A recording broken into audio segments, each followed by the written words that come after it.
Welcome to The Explainer. Let's break down how to make offers so good people feel kind of foolish saying no. You know that feeling being stuck in a race to the bottom, just constantly slashing prices to keep up? Yep, that's called the commodity trap. When you look like everyone else, the cheapest price always wins. The goal is to get out of that price-driven mess and create a value-driven purchase. You want to be in a category of one. And it's worse than you think. Lowering prices actually creates a vicious cycle of lower value and shrinking profits. So what's the way out? It's something called a grand slam offer. It's how you break free for good. Basically, it's an offer so unique that customers just stop comparing you on price. They literally can't.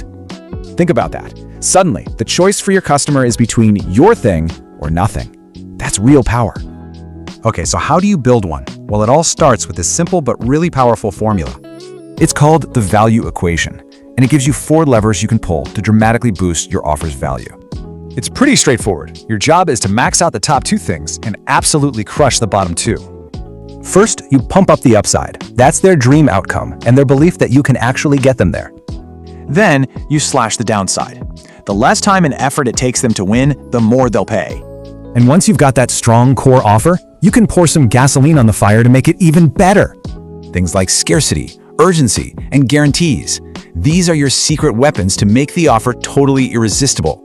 So what does this all mean in the real world? Well, let's talk numbers, because the difference is staggering. 22.4 times. That's how much more cash you can collect upfront from the exact same ad spend. Check this out. It's the same ads, same audience, same spend, but the results aren't even in the same league. So how does it work? A better offer just gets way more attention, converts more people, and at a higher price. Just look at the bottom line. For the same 10 grand spent, one offer loses money, the other banks over 100K. This just flips the whole script. You're not paying for customers anymore, you're actually getting paid to get them. So the big takeaway is this: stop fighting over price. Start competing on insane, undeniable value. So I'll just leave you with this question. What would a grand slam offer look like for your business?